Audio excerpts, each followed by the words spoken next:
반갑습니다, 여러분. 몇 주 동안 저는 좀 많이 기다렸어요. 여러분들도 마찬가지겠지만, 이쯤, 지금쯤 되면은 저희들도 이제 판단을 할 수 있을 거라고 생각을 했어요. 네이티브 비트코인 디파이가 이 생태계에 자리를 잡고 발전해 나갈지를 좀 그 가늠을 할 수 있다고 생각을 했는데, 지금 4분기가 이제 초입이 돼가는 시점에서도 딱히 이게 소식이 없어가지고 그게 좀 많이 좀 아쉽습니다. 그래도 나름 3, 4년을 기다렸는데 아직도 안 나오다 보니까 정말 마지막으로 나오기 이전에 그래도 좀 몇 마디라도 좀 던져볼까 해가지고 다시 한번 좀 만들어 봤거든요. 이번엔 좀 생각을 정리하는 시간이기도 하고 우리가 어쩌다가 여기까지 왔는지, 그러니까 제가 말씀드리는 그 포인트는 뭐냐면, 이 크립토 투자자로서 뭐가 됐든 간에 어쨌든 여기 시장에 계속 남아 있잖아요. 어쩌다가 우리가 이렇게까지 긴 여정을 오게 됐는지 대략적으로 좀 살펴보는 시간을 가지면 좋을 것 같아요. 왜냐면 BTC파이라는 키워드도 어떻게 보면 새삼 놀랍잖아요. 당연한 수순일 수도 있지만은 되게 놀라운 어떤 것이라고 저는 생각하거든요. 이를테면 이제 ETF도 되었고, 이제 이더리움도 이제 ETF가 될 거고, 비트코인 레이어 2도 나오고, 뭐 이더리움 레이어 2도 지금 뭐 말이 많습니다. 이건 좀 안 좋은 얘기긴 한데, 어쨌든 이것도 많이 시들시들해지면서 또 얘기가 많은데, 저는 이게 또 잠깐이라고 생각을 하긴 하지만, 왜냐면 이더리움이 좀 힘을 못 쓰니까 언젠가는 또 잘 될 거기 때문에, 이런 것들 좀 정리하는 시간을 좀 가지면은, 저희가 좀 기다리는데 많이 지치잖아요, 사실. 저도 많이 지쳤거든요. 그래서 그거를 좀 가다듬어 보는 그런 타임을 좀 가져보도록 하겠습니다. 우리가 생각하고 있는 비트코인은 피어투피어 거래였어요. 그냥 장부에다 그것을 기록을 하고 되게 간단한 거였고, 그것을 이제 비대칭 암호화를 통해 가지고 서로 이제 주거니 받거니 하면서 그 노드들이 마지막에 그것을 이제 검증해주는 탈중앙 시스템이었잖아요. 근데 어쩌다 보니까는 이제 비트코인 디파이라는 그런 용어까지 이제 탄생을 하게 됐습니다. 이게 정식적으로 이런 거 어떤 이런 테마나 앞으로 이런 내러티브가 자리를 잡으려고 하는 그런 지금 시점에 오게 된 가장 큰 계기는 이제 가시적으로요. 가시적으로 봤었을 때는 ETF가 가장 크지 않았나 생각됩니다. 이번에 그래서 파이랩에서 하려고 하는 게, 물론 3년 전에도 했어요. 3년 전, 4년 전쯤에도 이 프로젝트를 하기 위해서, BTC 파일을 하기 위해서 굉장히 많은 리소스를 쏟았을 거라고 예상을 하는데, 그때 당시에는 B2B가 아니라 B2C였습니다. 그러니까 어떻게 보면 뭐라 그럴까요? 기술적으로는 전문적인데 서비스적으로는 비전문적인, 약간 소매상, 뭐 고리대금업자나 뭐 약간 그런 느낌이 좀 없지 않아 있었죠. 여러 방면에서 우리가 좀 따져보면은 뭐 네임 밸류도 그랬, 아직 규모도 그랬고, 시작하는 단계, 시장 자체의 성숙성도 그때랑 비교하면 또 지금이 더 많이 성숙하잖아요. 그런 점에서는 그렇게 좀 이야기를 할 수 있을 것 같은데요. 지금은 이제 B2B의 단계에 들어섰어요. 여기서부터는 이제 더 이상 비트코인 디파이가 아니죠. 이렇게 되면은 판이 커지는 거기 때문에 이것을 어떻게 감당하려고 이 사업을 시작했을까, 그런 생각도 좀 듭니다. 그만큼 기대가 굉장히 굉장히 많이 되고요. 잘 되든 못 되든 처음에 반응이 굉장히 냉랭할 수도 있어요. 근데 그렇게 되든 안 되든 간에 이번에 이제 이 하단에 있는 그 키워드를 가지고 얼마나 이게 큰 파급력이 있고 얼마나 많은 준비를 해야 되고, 또 법적으로도 얼마나 많은 그 뭐 승인이나 그런 승낙을 받아내야 실현 가능할까, 그걸 한번 여러분들과 제가 같이 한번 생각해보는 그런 시간을 한번 가져보면 좋을 것 같습니다. 그래서 일단은 제가 좀 그 뭐 도식화했다 그래야 되나? 그냥 가볍게 좀 그림으로 좀 설명을 하려고 하거든요.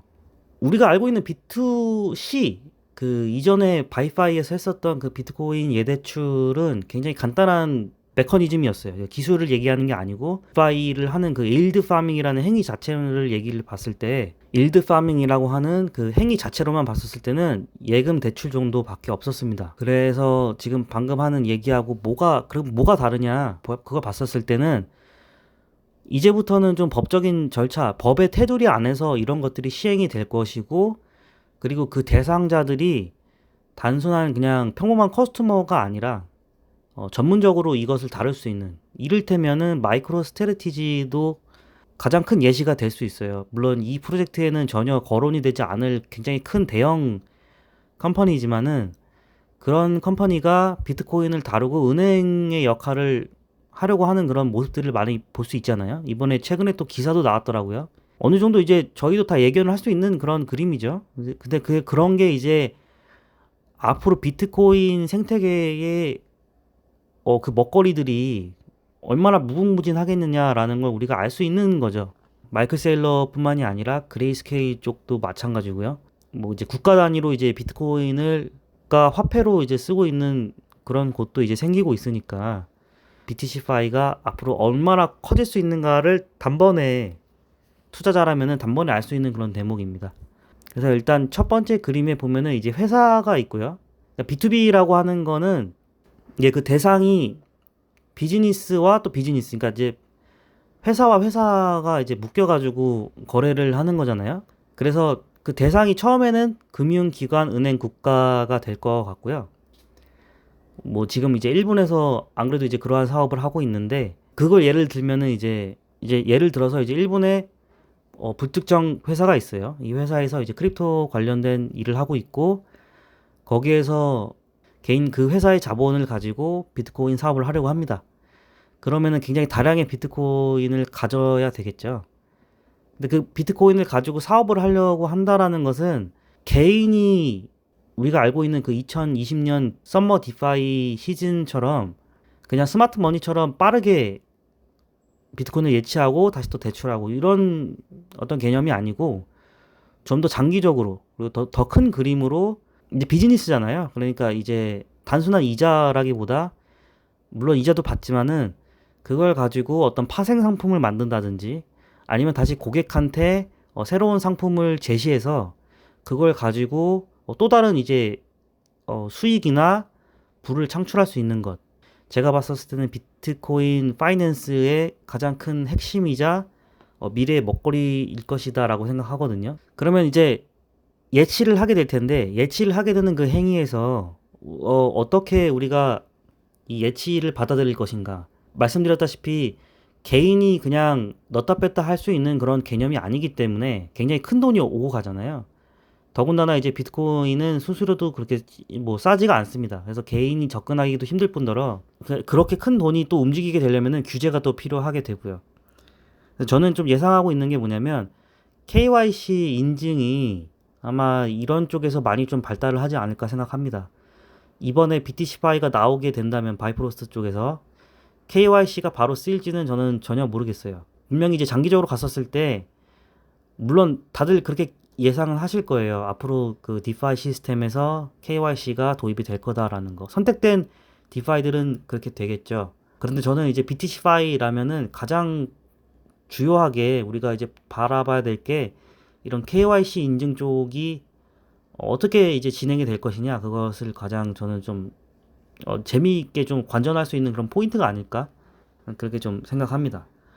그리고 이제 밑에 보면은 AA, 이제 이거는 Abstraction Account인데, 맞나요?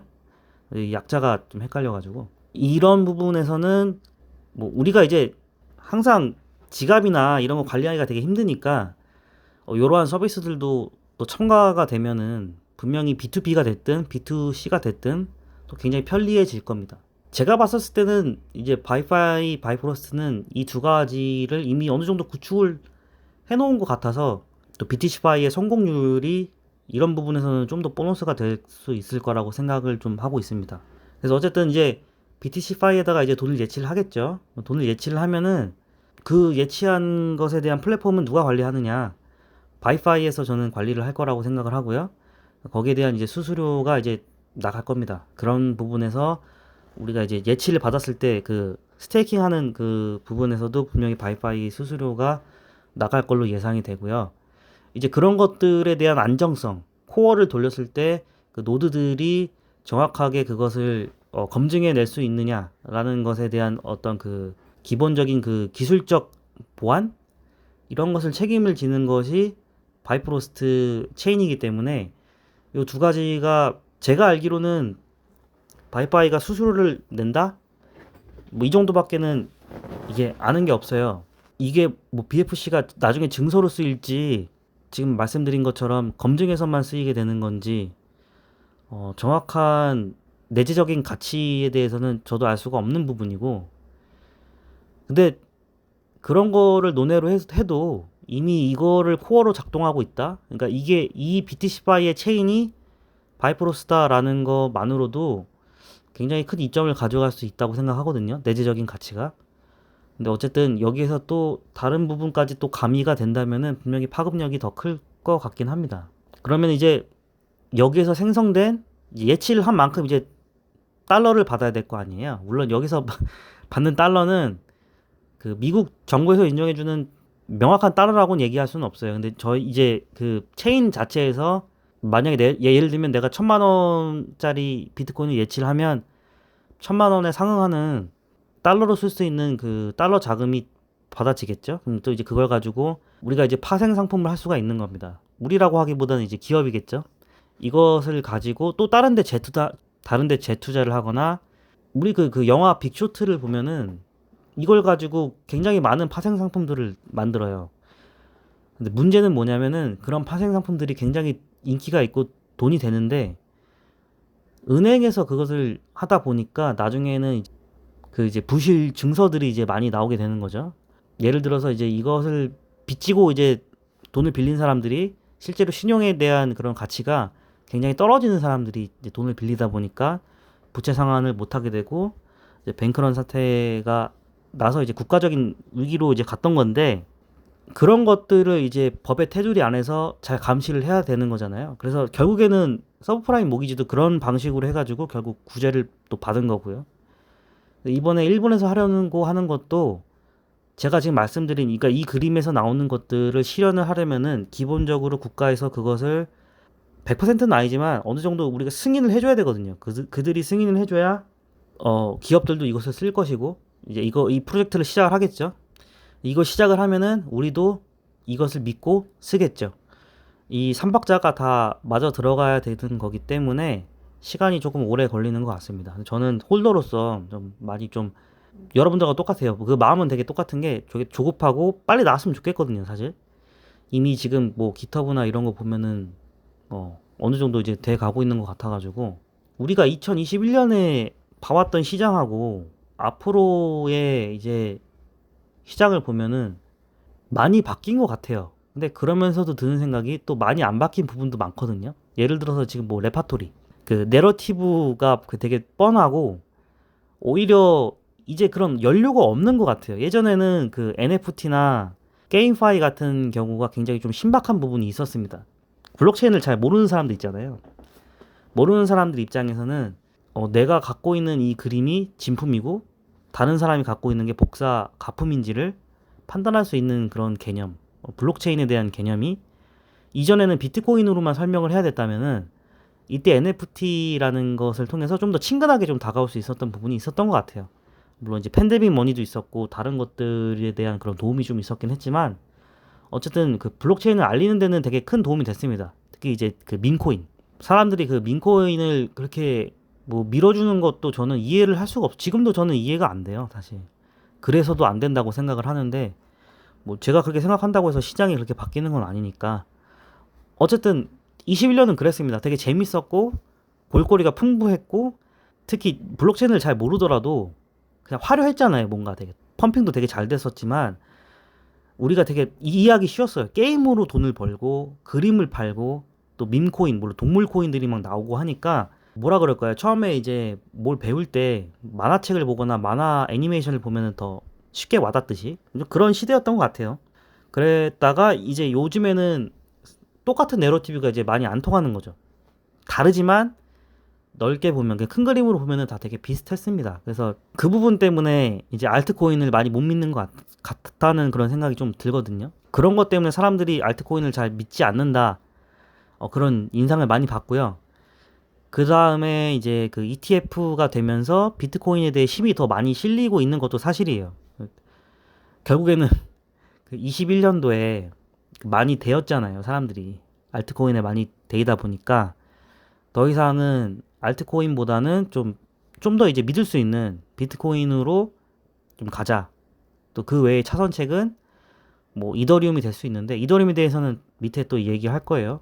그 외에 이제 뭐 솔라나라든지 정말로 내러티브 다운 내러티브를 선택하자는 그런 몇 가지 알트코인들이 있죠. 뭐 그레이스케일이 선택한 알트코인, 또는 AI 메타가 온 알트코인들, 뭐 RWA 그런 것들로 좀 많이 가는 것 같은데, 이전처럼 디파이 한다, 우리 NFT 한다, 그렇게 해서 오를 수 있는 시장은 아닌 것 같아요. 지금은 적어도 지금은 아니에요. 그래서 뭐 내년은 모르겠는데 지금까지 분위기는 그렇습니다. 그럼 여기에서 바이프로스트는 그 BTC 파이를 이제 중점적으로 지금 리소스를 여기에다 많이 투여를 하고 있잖아요. 그래서 이전에 그 어떤 분이 이제 영상을 보니까 1700조 시장이라고 하는데, 1700조의 시장이, 제가 이 돈을 어떻게 생각하냐면 이 돈은 진짜 아까운 돈이에요. 되게 멍청한 돈이고요. 우리가 스마트 머니라는 말 많이 하지 않습니까? 근데 이 1700조라는 돈이요, 이 비트코인에 이제 묶여 있다고 생각을 해보세요. 물론 다 그런 건 아니겠죠. 누군가는 이걸 이제 재투자할 것이고, 실제로 이렇게 뭐 돈이 모인 것도 다 나름 이제 기관들이 쓸 데가 있으니까 이렇게 모아놓은 거긴 하겠지만은, 이게 전체적으로 봤었을 때 그 숲을 봤을 때는 이 돈들이, 그러니까 말 그대로 이거 아이들 머니잖아요. 그게 너무 아까운 거죠. 이 돈이 버려져 있는 거라고 전 봅니다. 왜냐면 비트코인을 갖고 있으면은 뭐 가치가 오른다고 하는데, 그건 사실 달러의 가치가 떨어지는 거잖아요. 거기에 맞게끔 어떻게 보면 비트코인이 그만한 평가를 갖고 있는 거고, 물론 내재적 가치도 있습니다. 그러니까 이 돈이 그냥 멍청하게 버려져 있는 거예요. 저 생각은 그래요. 조금이라도 가져오는 것이 BTC 파이가 하루라도 빨리 앞당겨져서 좀 시행이 됐으면 좋겠다는 생각도 들고요. 그 다음에 굉장히 반대로 또 얘기하면 어려운 거라는 거죠. 그렇게 많은 돈이 멍청하게 그냥 묶여 있어요. 제가 멍청하다고 얘기했지만 제가 멍청한 거지 기관들은 멍청하지 않거든요. 그러면은 이 돈들을 왜 다 그냥 버려놓겠습니까? 그럴 만한 뭐 방안이나 이런 게 지금 없는 거예요. 왜?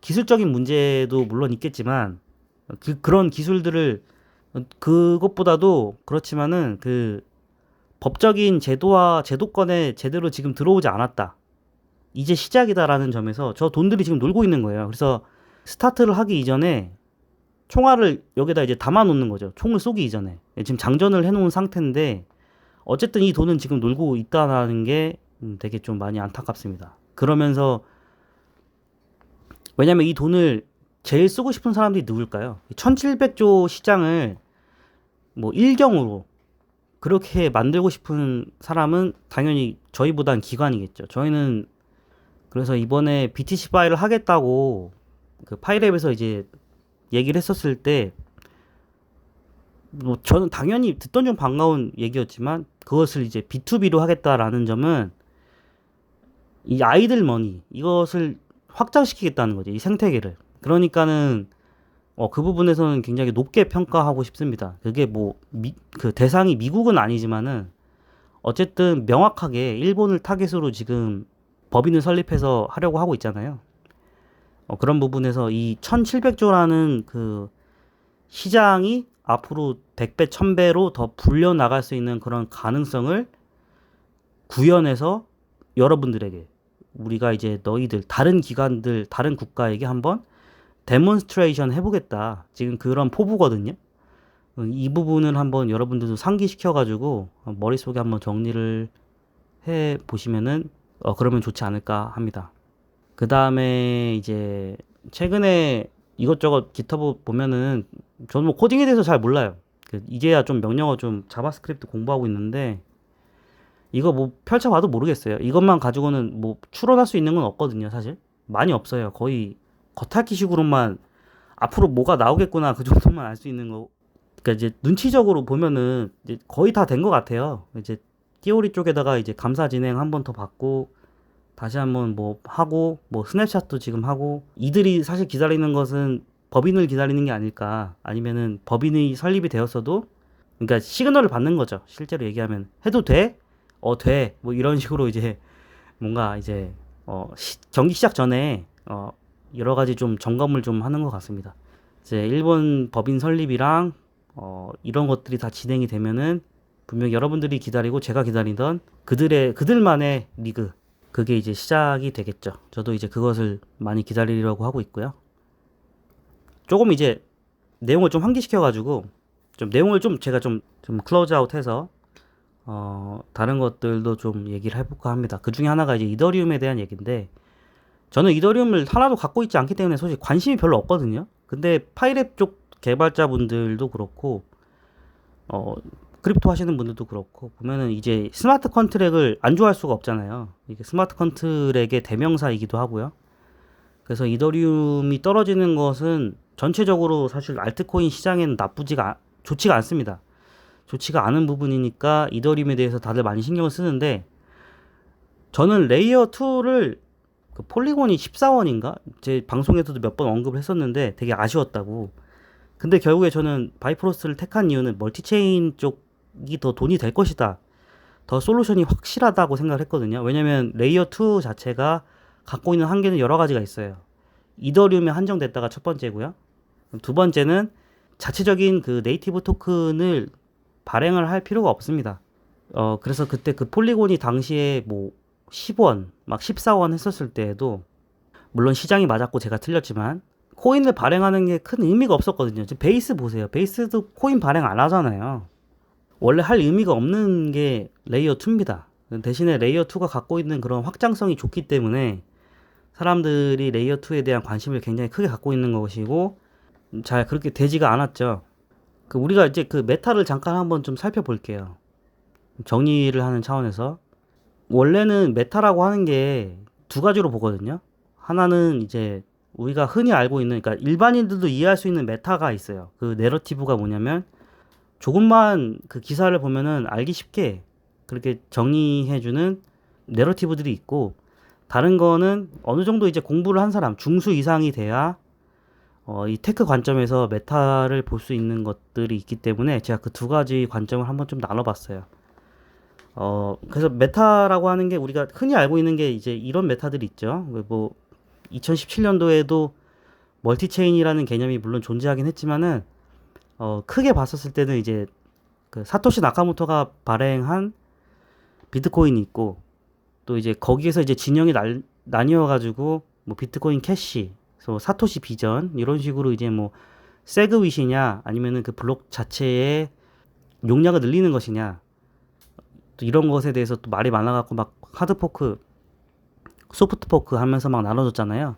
그래서 이런 것들에 대한 어떤 뭐 분별을 가리는 것 그런 것들에 대해서 좀 메타가 많이 나뉘었던 것 같고 그러면서 이제 알트코인들은 여기다 스마트 컨트랙을 다느냐 또는 거기에 뭐 또 다른 식으로 우리가 이제 POW 관점이 아니라 또 다른 식으로 채굴을 하느냐 해가지고 또 3세대, 2세대 막 이렇게 블록체인이 막 나눠졌던 것 같습니다. 이때 메타는 오늘날과 비교해 보면은 뭐라 그럴까요? 좀 이해하기가 그렇게 어렵지는 않아요. 역사도 되게 짧고요. 근데 점점 여기다 이제 살이 붙어지면서 나중에는 이제 스마트 컨트랙을 가지고 이제 우리가 디파이를 할 수가 있었고요. 더 나아가서는 이제 블록체인을 가지고 그림이나 이런 음악 이런 거에 대한 이제 그 진위 여부도 판별을 할 수 있고 게임을 해서도 돈을 버는 그런 시대가 나오게 되었습니다.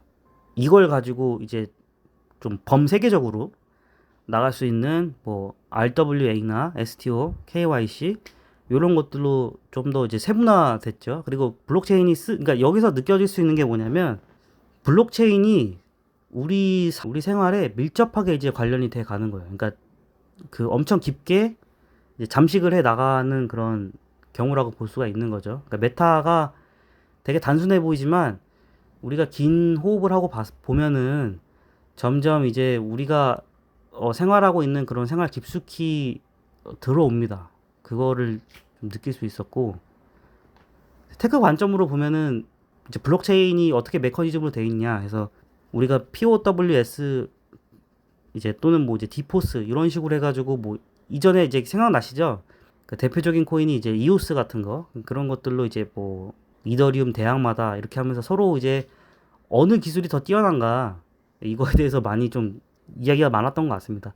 멀티체인도 상당히 최근에 멀티체인이 많이 뭐 발전이 되었다라고 생각하실지 모르지만은 당시만 해도 멀티체인에 대한 개념은 굉장히 많이 살아 있었고 깨어 있었다고 저는 생각을 합니다. 여러분들이 아실지 모르지만은 그 당시에 이제 그 완체인이라고 하는 게 있었고요, 중국에. 그 다음에 아이온이라고 하는 체인도 있었어요. 그거 기억하실지 모르겠는데 또 아이콘, 예, 한국의 이더리움이라는 이야기 많이 했죠. 그런 것들도 2017년도에 굉장히 많았습니다. 되게 추억이 새롭네요. 예. 하여튼 그런 게 있었고요. 나중에는 이제 이것을 좀 더 세련되게 좀 바뀐 것 같은데 개개인의 체인에서 정말로 빠른 거, 그러니까 우리가 쉽게 알 수 있는 이제 솔라나, 모든 분들이 동의할 거예요. 이제 솔라나가 그때 엄청 핫했다는 거, 다크호스였죠.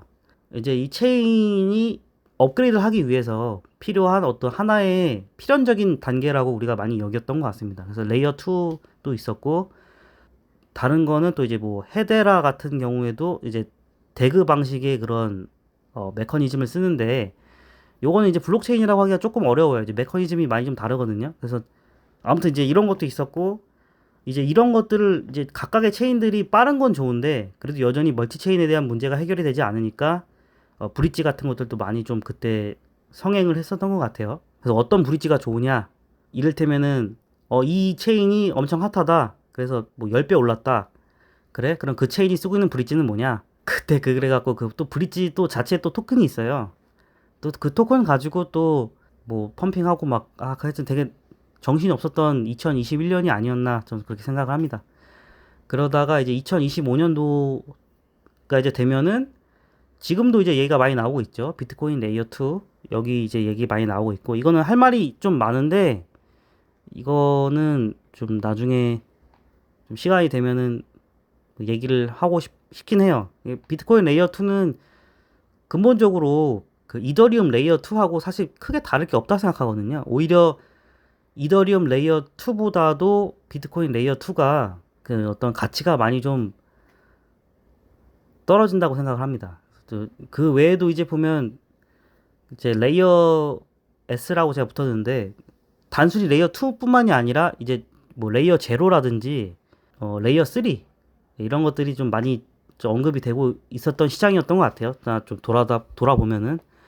그리고 이더리움에서는 지금 가장 또 관심 있어 하는 그 기술이 영지식 증명입니다. 저도 지캐시를 굉장히 좋아하거든요. 지캐시를 진짜 좋아해요. 그 몇 번 언급한 적이 좀 있어요. 좀 진지하게 언급을 했는데 물론 영상을 잘 챙겨보시는지 모르겠지만 HTTP 다음에 우리가 쓰게 된 게 이제 HTTPS잖아요. 그것처럼 영지식 증명도 이 시장에 어떻게 보면 막바지 종장부라 그러나 종장부 마지막 챕터에서 결국에는 이 영지식 증명이 국가나 이런 기업에 받아들여져서 굉장히 큰 기술적인 발전에 일조할 것이다라고 저는 좀 많이 생각합니다. 해적들이 좋아하는 돈이 비트코인이 아니라 저는 영지식 증명에 있다 이렇게 또 좀 생각을 하거든요. 근데 이제 이더리움은 되게 좀 불쌍하죠. 이런 기술적인 테크에서 이더리움이 해준 게 되게 많아요. 그게 뭐냐면 이더리움은 굉장히 그 어떤 그 개발이나 그런 단계들이 진척도가 굉장히 느려요. 그래서 저는 개인적으로 생각하는 게 이더리움이 이렇게 천천히 가고 있기 때문에 다른 알트들한테도 그만큼 시간을 주는 거다라고 생각하거든요. 전체적으로 봤었을 때는 이 크립토 생태계가 이더리움 덕분에 조금씩 그런 그 펌핑이나 관심이나 얻을 수 있다고 생각합니다. 너무 급하게 포스를 전향하고 레이어 2를 받아들이고 뭐 GK 스나크라든지 그다음에 GK 롤업 이런 것들을 하루빨리 받아들이면서 샤딩까지 말이 꼬이네. 샤딩까지 이제 도입을 하면은 생태계가 쉽게 무너질 가능성도 굉장히 크거든요. 근데 이더리움은 그러지 않고 이 재단에서는 굉장히 천천히 스텝 바이 스텝으로 하나씩 이제 그 스태킹을 하고 있다는 점에서 어떻게 보면은 크립토의 메타 관점에서는 이더가 한 게 없어요. 그리고 이더 홀더들은 죽을 맛이지만 테크 관점에서는 이더리움이 이 시장에 기여한 바가 꽤 크다. 네, 좀 그렇게 봅니다. 그래서 이더리움과 아이들, 그래서 뭐 레이어 2, 폴리곤부터 시작하는 아비트럼 굉장히 많은 레이어들이 있는데 그들이 어떻게 보면은 크립토 윈터에서도 굉장히 좀 남다른 모습들을 많이 보여줬잖아요. 우리 기술이 이렇다, 이더리움이 잘 될 것이다. 그렇게 하면서 어떻게 보면 시장을 이끌어 준 것도 맞거든요. 근데 현실은요. 앞서 말씀드린 것처럼 레이어 2로서 하는 일이 많지가 않아요. 뭐 레이어 2를 갖고 아비트럼에서는 뭐 킬러 뎁도 있었고요. 아비트럼이 할 수 있는 일들 굉장히 많았죠. 모든 그래서 트랜잭션이 뭐 아비트럼으로 뭐 몰렸다 그러는데 결국에는 이런 것들에 대한 그 돌아가게끔 운영할 수 있는 것은 결국 이더리움이거든요. 이더리움이 있기에 아비트럼이 존재하는 거잖아요. 원래는 이더리움이 이 아비트럼의 힘을 빌려서 이더리움이 굉장히 더 잘 나가고 이더리움이 더 큰 힘을 받고 시장을 성장시켜 나가야 되는데 그게 아니라 이더리움을 발판 삼아서 이건 아비트럼만 잘 되는 거라는 거죠. 그래서 이더리움이 정말 디파이에서 굉장히 큰 역할을 하고 있고 큰 플랫폼인 것은 맞는데 이 레이어들에 의해서 오히려 저는 이더리움이 큰 효과를 못 보고 있다고 생각합니다. 현재로선 그래요. 이더리움 자체는 좋아요. 그리고 이더리움 레이어라는 개념도 되게 좋은데 여태까지 봤던 그 프로젝트들은 이더리움을 좀먹는 것 같다는 느낌이 더 많이 받아요. 그래서 제가 이제 하단에 제 얘기한 게 도대체 누가 의존하느냐는 거예요. 원래는 레이어에 이더가 의존을 해야 되는데 오히려 이더에 의존하고 있지 않은가. 물론 이제 태생이 초기 단계이다 보니까 그런 건 이해를 하겠는데 그럼 토큰은 왜 내냐는 거지. 뭐 나중에 쓸 일이 있어? 그러면 그때 가서 하면 되는 것을 굳이 왜 아직 되지도 않은 것을 이렇게 토큰을 팔고 뭐 그런 행위를 하냐는 거죠. 전 그래서 레이어를 별로 이렇게 좋게 보지가 않습니다. 폴리곤을 투자 안 한 것은 후회가 되지만 돈을 못 본 것은 후회가 되지만 폴리곤을 홀딩하고 있지 않은 거에 대해서는 1도 저는 뭐 후회하고 있지 않고 되게 잘했다고 생각해요. 오히려 반대로. 그나마 폴리곤은 나은 게 뭐냐면 자기들끼리 이제 메인넷을 냈잖아요. 그러면은 차라리 그거라도 실행을 했기 때문에 토큰을 발행할 수 있는 명분이라도 생기는 건데 옵티미즘이라든지 이런 것들이 빨리 나올 필요가 없거든요, 그렇게. 근데 어쨌든 그들이 나와서 이제 뭔가 하겠다고 하는데 지금 막 다 갤갤대잖아요. 막 저는 이게 다 레이어 때문이라고 보거든요. 현재는 나중에는 이들이 이제 더 큰 복을 가져다 줄 복덩이가 될 수 있겠지만은 현재는 저는 그렇게 보고 있습니다. 아무튼 이렇게 이더리움에 좀 얘기를 해봤고 그러면 비트코인 레이어도 그럼 마찬가지냐 봤었을 때 비슷하다고 봐요. 네, 비슷하다고 보는데 이거는 개개인마다 좀 차이가 있는 발언이라 좀 이렇게 깊게 듣지 않으셨으면 좋겠는데 저는 비트코인이 스마트 컨트랙도 분명히 가능하다고 봅니다. 이제 뭐 템루트나 이런 것도 나왔잖아요. 그래서 그러다 보니까 여기에서 이제 여러 가지 이제 시험적인 것들이 많이 행해지고 있어요. 저 이거 되게 저번 영상에서도 얘기했지만은 100번 동감하고 그런 것들이 많이 행해져야 블록체인이 더 크게 될 수 있다고 생각합니다. 도전 정신, 뭐 시험 정신 이런 것들을 저는 되게 좋아하거든요. 근데 궁극적으로 봤었을 때는 스마트 컨트랙트는 지금 현재 비트코인의 그 위치를 봤었을 때 저장 수단의 가치라는 얘기를 많이 하지 않습니까? 진짜 사토시가 그렇게 얘기했는지는 또 모를 일이지만 저 지금 요즘에 좀 되게 머리가 많이 복잡하거든요. 저장 가치, 수단 같지도 않아요. 사실 요즘에 또 생각을 해보면 하여튼 그러면 뭐합니까? 국가하고 기관이 바라보는 비트코인은 저장 가치 수단 쪽에 좀 가깝지 않습니까? 그래서 스마트 컨트랙트는 그냥 이더리움이나 아니면 이제 바이프로스트 같이 이런 어떤 매개체를 통해 가지고 하는 방법이 더 안전하지 않을까 생각합니다. 물론 비트 맥시들은 이걸 별로 좋게 듣지는 않을 거고 그렇다고 비트 맥시들이 또 이 비트코인을 갖고 스마트 컨트랙 하는 것도 좋아하지 않을 거고 그래서 지금 좀 진영이 이것저것 나뉘어가지고 뭐가 답인지는 알 수 없어요. 다만 여러분들에게 어떤 게 답일까라고 그것들에 대한 그 데이터들을 전달해 드리는 그런 커뮤니케이터 역할 정도? 끼케야? 그 정도밖에는 안 되는 것 같아요. 지금 이렇게 채굴하는 그런 채굴량에 비해서 이 비트코인 네트워크가 너무 바빠지고 뭐 수수료부터 해가지고 여러 가지로 과부하가 일어나니까 1700조의 시장이긴 하지만 이 돈들이 제대로 활용이 안 되고 있다는 거죠. 그 비트코인 네트워크 내부에서도. 그러다 보니까 비트코인 레이어 시장도 지금 다 이제 좀 죽어가지 않느냐라고 생각합니다. 젊은 분들 특히 이제 그 메타 관련해가지고 되게 예민하신 분들이 있어요. 유행에 예민하잖아요, 사람들이. 그것처럼 비트코인 레이어 2도 이제 엄청 핫하니까 이걸 지나갈 수는 없잖아요. 직접 이제 시험 삼아 해보는 것도 좋지만은 돈 때문에 이걸 하는 분들이 또 많더라고요. 이 수익을 얻기 위해서 민코인의 불나방처럼 가는 것처럼 비트코인 레이어 시장에도 또 뛰어드시는 분들이 계신데 대단하다고 생각합니다, 진짜. 대단하다고 생각하는데 현실적으로 봤었을 때 이게 이더 레이어나 비트코인 레이어나 뭐 모르겠습니다.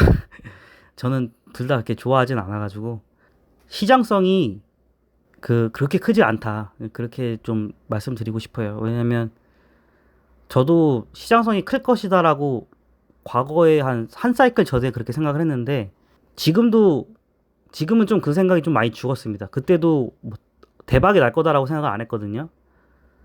레이어는 어디까지나 그 체인에 한정되어 있는 거다 보니까. 그런데 지금은 그 생각이 더 커진 것 같습니다. 그 레이어 쪽보다도 역시나 좀 멀티체인 쪽이 좀 더 현실적이에요. 근데 레이어보다 멀티체인이 더 힘들겠죠. 여러 체인을 얻는다라는 생각만 해도 뭐 산수를 할 수 있다면은 벌써 그거부터가 좀 어렵다라는 게 느껴지잖아요.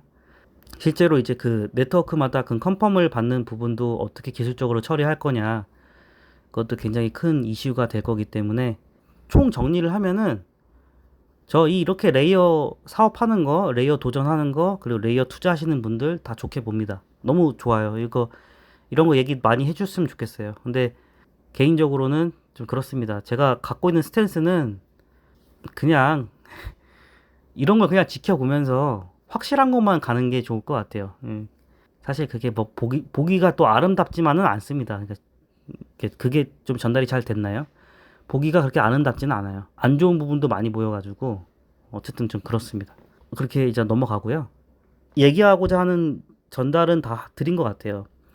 또 뭐 이더리움도 지금 레이어 때문에 많이 좀 힘들어하고 비트코인도 레이어 때문에 뭐 오디널스 이런 걸로 주목도 많이 받았지만 아주 잠깐뿐이잖아요. 그 잠깐뿐인 그런 것들 때문에 좀 비트코인 네트워크 자체가 많이 힘들어요.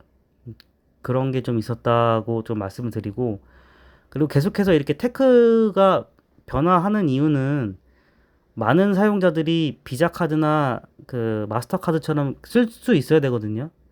그렇게 쓸 수 있어야 되는데 그러려면은 다량의 이제 도로를 여러 개 뚫는 것처럼 확장성이 좀 필요하기도 하고, 그리고 그 병목을 좀 막기 위해서는 안정성도 고려를 해야 됩니다. 확장성이 늘어나면서 이제 해킹의 위험이나 잘못된 정보가 이제 오고 갈 수가 있기 때문에 그런 안정성을 해결해 줄 수 있는 그 무언가가 분명히 이 시장에 필요해요.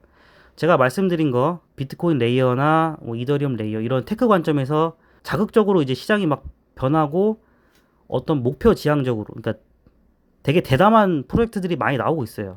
그 저도 알아요. 그리고 욕할 것도 있지만 분명히 대담함을 인정해줘야 되는 그런 어떤 대담성도 많이 보입니다. 젊은 분들이 개발해가지고 투자도 많이 받고 있고요. 근데 그러면서 또 한 가지 드는 생각은 결국에는 이렇게 많은 사람들이 이 시장에 들어오려고 하는 게 돈이 여기에 그만큼 많이 있다라는 거거든요. 아까 말씀드린 게 이제 비트코인에 활용할 수 있는 돈이 1700조라고 얘기를 했는데 거기에서 자기들이 갖고 싶어하는 1%만 가지면은 엄청난 돈이 될 수 있다라는 거죠. 근데 이건 당장 이제 현재의 얘기고 앞으로 미래에 가면은 1700조가 아니라 더 큰 돈을 굴릴 수 있는 그런 큰 시장이 될 수가 있기 때문에 낙관적이고 낙천적으로 이제 이 시장에 들어와서 개발과 투자를 받으려고 하는 것 같습니다.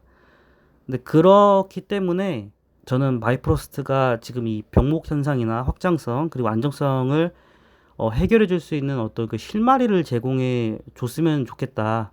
그런 생각을 좀 많이 합니다. 이게 제 결론이에요. 그러니까 영상 전체적인 부분을 보시고 제 마지막 이 요약한 내용을 보신다면은 좀 이해가 되셨을 거라 생각합니다. 확실히 저도 기대를 좀 많이 하고 있는 부분이 있다는 거를 느끼셨으면 좋겠고요. 여러분들도 갖고 있는 이유가 있잖아요. 각자 내가 홀딩하고 있는 이유는 각자만의 이유가 있으신 거니까 그거 갖고 또 토론해 보는 것도 되게 좋을 것 같습니다. 좀 내용이 좀 길었는데 좀 이해 양해 부탁드리고 다음 영상에서 또 할 얘기 있으면은 좀 잘 정리해가지고 찾아뵐 수 있도록 하겠습니다. 감사합니다.